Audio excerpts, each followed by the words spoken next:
Hey, what's up guys, it's ElasticSpyder here, and in today's video we have a ZOW replay that I had right before the patch date came out. So we are playing on the map, just kidding, I can't see, we are playing on the map North, I believe, and we are in the ZOW as I already said. Now, the ZOW is a very good cruiser. It's good at a lot of things, but one of the main things it does is work a flank very well, or even kiting. Those two are pretty synonymous, but they're not the same thing. But those are some of the things that the ZOW excels at, and if you don't already know that, well, get to know that, because that is kind of your bread and butter. But basically, the ZOW is one of those ships that a lot of people underestimate in a lot of situations, and in particular that situation would be its AP usage, and you will see quite a bit of AP usage throughout the game, more to the mid/late game, so just keep a lookout for that. But before we get too into the game, I want to go over my captain perks. I'm running Party Target, Adrenaline Rush, Superintendent, Heal. I think that's one of the best cruiser build that you can work throughout the tiers. So starting at tier 4, 5, 3, you know, something like that, all the way up to T10, that's a good build to run. And then additionally, I also have Demolition Expert. I take, instead of AFT, I take basics of survivability, and then Expert Marksman and Expert Loader, and you'll kind of see why I've been using Expert Loader a lot more now, is for some of these reasons, like right not right there, but I see this Atago is somewhat turning broadside, and let's put a nice load of AP into him. I also, or you might have also noticed, that there is no sound. I don't know why my recording didn't record the sound in game, but it is what it is. You could just get to listen to my voice, so I guess it's not too bad. In any case, that is my captain build. My upgrades, however, are slightly different than what I'm usually running. I'm running main armors mod 1, then damage control mod whatever, that's like the 3 to 5% one, then AA range. That's kind of where I've changed it up a bit. AA range guns, then steering gears, concealment expert, and range on the main battery guns. Now, I've been kind of running the steering gears mod 3, the one that makes your ship turn like 40% faster, and then like 80% chance, reduced chance of getting your rudder hit and broken. I've tried running that as well as the concealment, and for me personally, I've seen not a huge difference. And if you do play the ZOW somewhat like I am playing here, and you are playing it as a kiting ship and as a wing ship, then the concealment isn't as important to you as it might be in other situations where, like if you're in open water versus a battleship or something more stealthy like a cruiser such as like Des Moines or another ZOW potentially. In those cases, then I think it would be a little bit more beneficial to be running the concealment, just so you can stay concealed. But then again, as soon as you open up on those ships, your concealment is going to break. So just something to keep in mind there as well. But again, I'm just going to be working this flank, and basically what has happened thus far, 2 of our DDs went to A, which I kind of like, although we probably could have used 1, because if we sent 1 to A and 1 to B, then at least we would have one of those caps. But in any case, they both go to A. I go to A as well as a Friedrich de Grosse, and he kind of charges a little too hard, and he gets himself in trouble and ends up dying. So what am I going to do? I'm going to stay out here. I'm going to stay out here. If I go back towards the fleet, it's not a bad thing, but certainly having multiple points of attack is more important than anything in World of Warships, and this, I think, is the reason why, if you are in a kiting situation like I am in, stay out wide for as long as possible, especially if you're in something that's pretty well concealed, such as the Zao. One thing to keep in mind here, I actually don't have a destroyer hunting me, so that also makes my job a hell of a lot easier too. I can go and detect it undetected whenever I want. So here you'll see the first good usage of Expert Loader. I had HE loaded. If I had shot that HE, those Des Moines that I'm about to shoot at might be, he might be turning out or kind of slowing down. But since I can actually switch my reload so quickly, I can get shots out like this with 3 Citadels on a Des Moines who is near 16 kilometers away. And when I say people underestimate the power of Zao armor-piercing shells, and well, I hope you guys can see why, because, well, those weren't Citadels, but still 4k damage. And then I made him turn into those torpedoes. The other Des Moines takes some torpedoes as well. Let's see if I can't get... Nope, I think I aimed a little too far back there, but even at these extreme ranges, at 16 kilometers, you'd only think of ships that can Citadel other cruisers at that range would be something like the Moskva, or even just a battleship in general. But the Zao does have these crazy pens, and oh my gosh, 21k. He's at 17.3 kilometers away. He's nearly a kilometer away from being out of my range. And so whenever you say, oh, you know, Moskva is one of those only ships that can AP pen you at max range, well, the Zao is something that is also something to consider and watch out for, because if a Zao gets your broadside, like I was showing on the Des Moines here, or even on the Satago here, well, you can get punished every single time. So, just something to keep in mind.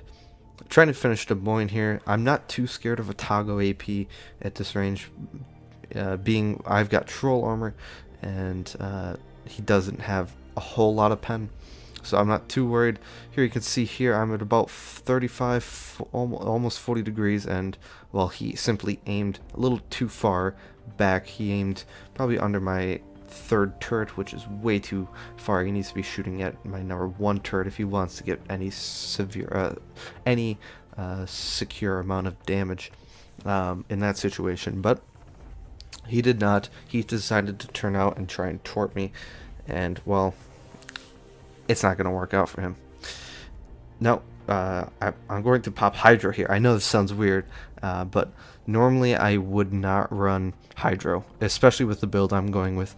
The main reason I'm running it here is because we had just played Clan Wars like an hour before, maybe less than an hour, and so I just forgot to change it. But the reason that I go with the build I go with now is if you have the AA range mod, it gets your long range AA, your 100 mils, out to 6 kilometers.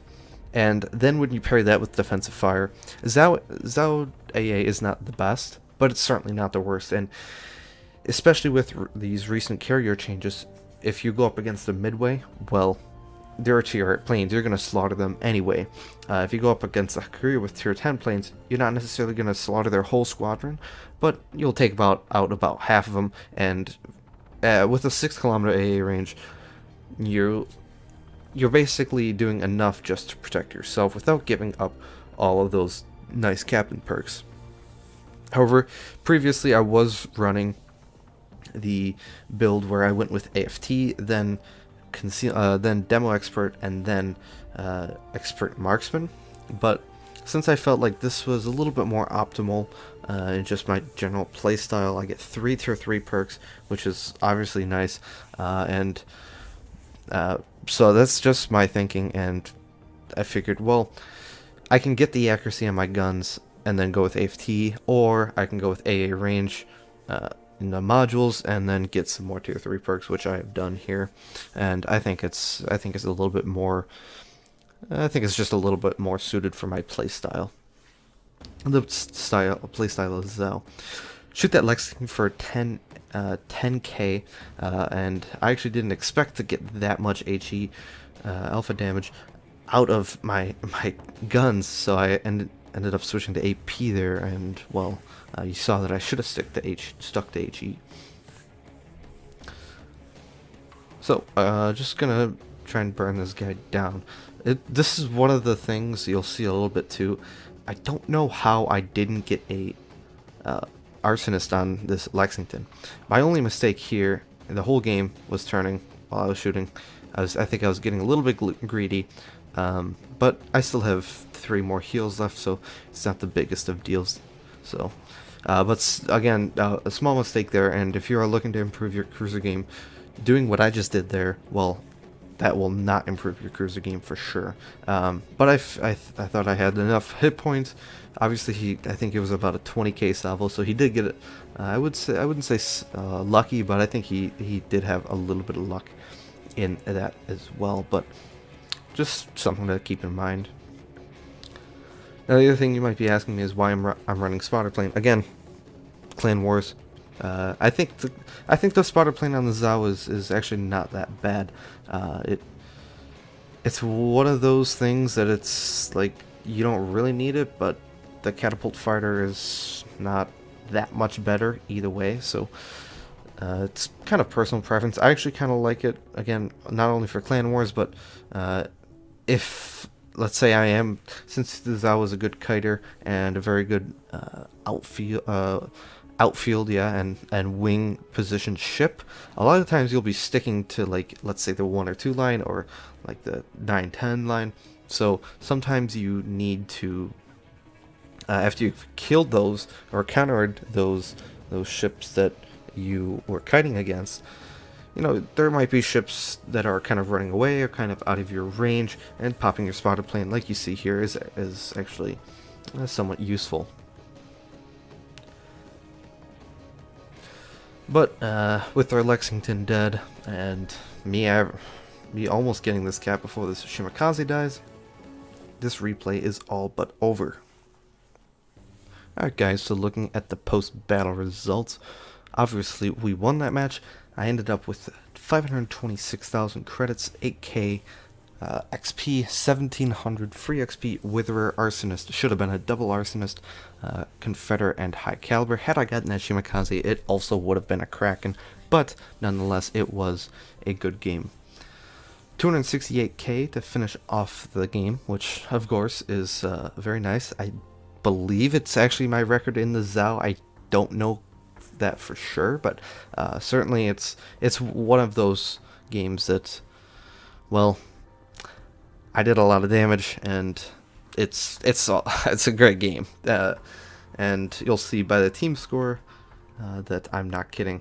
But also looking at those 13 citadels, I'm sure we'll see the difference in damage in the detailed report. But team score first, almost 3k XP, 71 XP short. Had I maybe gotten that Shimakaze, I might have broken 3k.